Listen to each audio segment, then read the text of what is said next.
Hi, everybody.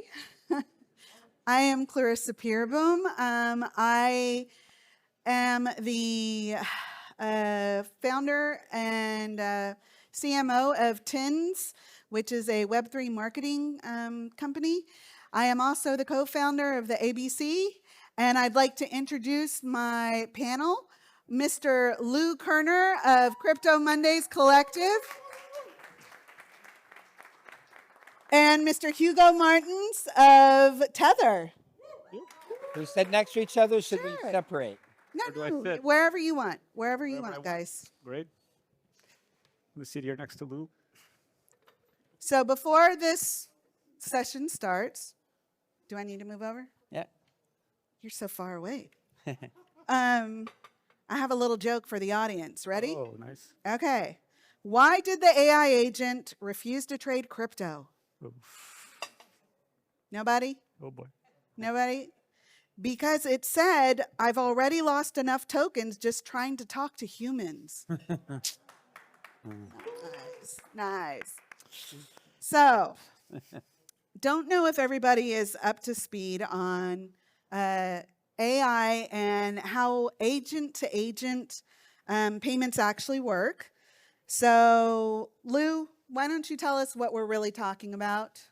So I think there's a belief among a lot of people, certainly including myself, that AI obviously is this amazing technology. Most of us in the room probably interact with ChatGPT, but it's not kind of a constant thing. We kind of go and use it and leverage this new amazing technology like a tiny percentage, of the time. But we're kind of, I think, on the cusp of this new era where we'll have these agents who will actually go out on behalf of each of us individually and execute things that we want it to execute. And if it's going to do that, it's going to need to make some payments. And why are stablecoins key in making this real? Sure. Well, I mean, obviously, it's probably not going to be, I think we're talking about literally, it's very easy to see in 10 years, trillions of these tiny micro payments from, agent to agent. Then they could be for your tiny fractions of a penny. And that's probably going to be not going to be, again, MasterCard or Visa. It's probably going to be stable coins. Okay. Okay, great. Thank you. So, Hugo, from your perspective at Tether, what needs to exist before the AI agents can actually move any money seamlessly across the borders, real time, Okay. at scale? So, the entire payment infrastructure has been created based on the fact that humans have to click buttons and, use passwords. Now, this is more akin to a robot appearing at the bank with a check to deposit or a bunch of cash, right? And when this happens, the person at the teller in the box, it doesn't know how to respond to this. It has no protocol to understand if this robot has stolen the money, like where does the money come from? So there's a trust issue. It has no capacity, it has no way to dialogue with this robot in a standard way so that every teller speaks in the same manner. And there is no way to do dispute resolution, right? So what happens if a problem arises? So the first thing you need to do is actually to solve these problems. You need a trust layer, so something that indicates that the payment was done in a certain manner with intent. You need a standard way to communicate across basically all agents of all robots. And you need a way to actually handle disputes that's standardized so that commerces can actually predict operations. And the payments part, the rails are very efficient already. So it's not unreal to conceive that you can scale to trillions of payments. Credit cards already do billions of payments, so it's totally doable. Layer 2 over blockchain with stable coins can really speed that up and make it much, much more efficient. So if you solve this trust problem and you stabilize the rails, then it's pretty much there, really. We just need to get the businesses So the going. infrastructure's almost there. It's almost there, yes. It really boils down to trust, and blockchain has solved that problem. So all the current standards go in the direction of introducing cryptographic proofs of intent at different stages. So yeah. Okay. Okay. Well, let me ask both of you this. We're not talking theory here. Give me an example where you see AI agents actually using the stable coins. Like, So if you think about it, now you can actually go out and get an AI agent. If you want to hire somebody, you can say, okay, here's the type of person I want to hire. The AI agent will go out. They will, write, an ad. So you'll get, lots of people coming and responding. It'll sift through them. It will actually do the interviewing for you. But if you want to get a background check, right, it's going to need to actually take some stable coins and pay for a background check. And that's already happening today. okay, Hugo, what about you?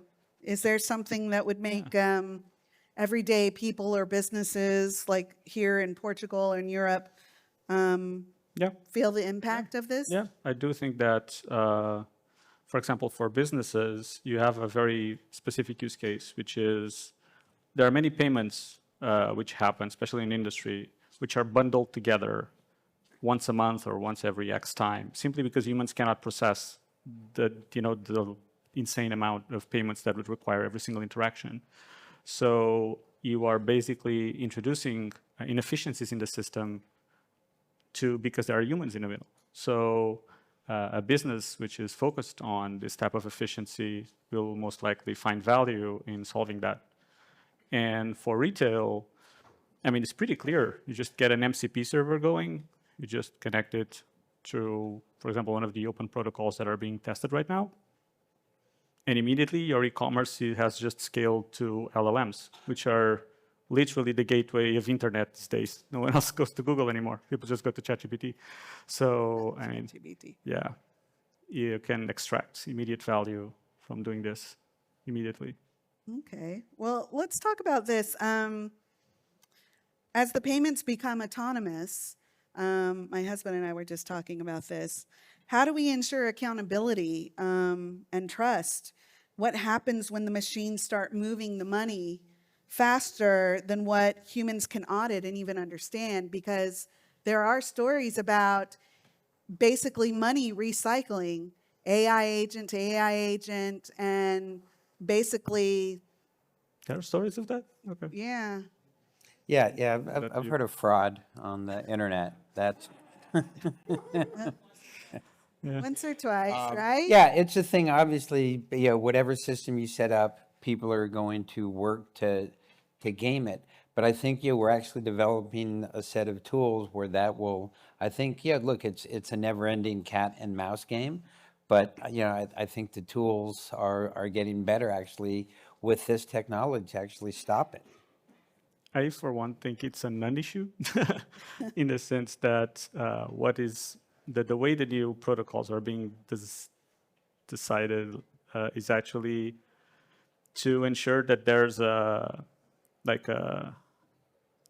cryptographic proof. So there's like a trail that is followed. And this is done before the transaction happened, not after. So, for example, there are mostly three competing protocols right now: OpenAI, Google EP2, and Visa. Google EP2 being the one that has more traction. Now, Google EP2, for example, has three mandates. The intent mandate, which is a cryptographic proof by the user linked to the user's identity, like the biometry on your phone, that actually tells to the AI that, okay, this guy wants me to do something. Like, for example, I want a flight under $50 to X place. This is the intent. Then there is a cart mandate, which is the AI telling back, okay, I found a flight for you, and you need to validate that cart. And then there's the payment mandate, which is, like the bank associated to your phone is going to decide whether to accept that payment when it happens. So all of this is being logged. So yeah, unlike other types of scams which are not related to identity, this one is related to identity. You already unlock your phones with biometry. You already submit transfers via bank through your biometry. So if that's accepted for banks, that same biometry and same validation will be accepted for agents. Okay. And what about the bad players? They will do whatever they do. There's always one, right? There's always more than one. Okay. Okay. It's what they do. Yeah. It is what they do. Well, looking ahead, what do you guys think about, like, do you have a strong sense of how the big shifts kind of start small, right? Like, what signals or milestones should we be watching in the next year or so that are going to tell us, what agent-to-agent payments are becoming, really? Lou, you want to start or do I start? Real quick, because we're out of time. Yeah, I defer to something called Amari's Law, which, some new technology like this, which this is obviously coming. Amari's Law, he was a professor at Stanford in the 70s when he coined it. And Amari's Law is the fact that the impact of all new amazing technology, including AI agents, is overestimated in the short run and underestimated in the long run. Good answer. Yeah, I think that it will start as everything starts. Like, for example, you will see things happening without fuss. When things appear in the media, most likely it's already established and late when the big headlines pop. For example, the SSL standard appeared years before e-commerce was a thing. So you will see major signals, like early signals would be like recruitment things and Google adding payment for agents on invoices. And then comes the late stages already when you see like Fortune 500 companies introducing policies and SAP introducing on their databases, that type of stuff. And, accounting firms, big four accounting firms, adding that little row on the P&L. So you'd have, I think early stages will be silent things. When you see 1,000 contributions to GitHub repositories that no one knows about, that's when you see the early stages. And you're already seeing that, by the way. Okay. Okay. So before we close, what's one takeaway or piece of advice that you guys could give to the developers or the entrepreneurs that are here today in Portugal that want to build in this space? Like, what's something they can do today to prepare for this shift? Sure. I mean, I think about, we have this whole new set of tools now to do things in ways that could never have been done before. And, certainly in crypto, I talk about this phase we're in now as being the very first shows that were on TV, where there's a guy sitting at a desk with a microphone going, now we're on television. They were doing radio on television because that is all that they knew.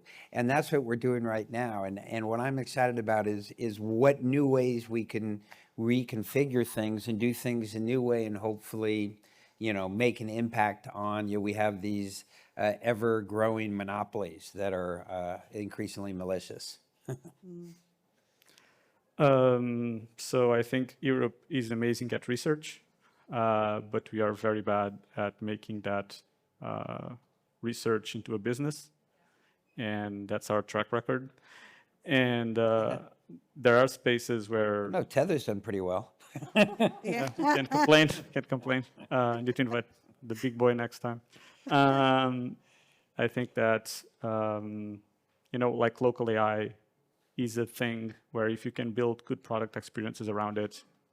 Because centralized AI, such as OpenAI, is, especially if you deal with intellectual property, is a complete black hole. Everything, as soon as it enters our terms of service, you're gone. So local AI is one thing where Europe can do something about if we can build good product experiences around it. And I mean, there's so much content around AI. If you don't understand AI, just ask an LLM to explain you what AI is. You don't know how to build agentic commerce. Ask an LLM how to build agentic commerce. AI is your best friend. For that. AI is your best friend to Hit learn him AI. up after this session out in the hallway. Yeah. And you have great resources also on Stanford and Berkeley and so on. You have entire courses explaining AI. So literally you have access to graduate level information out there for free. So In real time. yeah. And the thing is that they call it a bubble, but it's like maybe some startups will die. But the reality is that the big players aren't going anywhere. And the only thing this bubble is going to do is they're going to buy the good startups for pennies on the dollar, and they're going to consolidate. So the trend itself isn't going anywhere. So you might as well start learning about it. Okay. Well, thank you both for your time today. We really appreciate it. Again, if you have questions or anything else, please ask these guys outside at the end of the session. Thank you so much. Doctor F.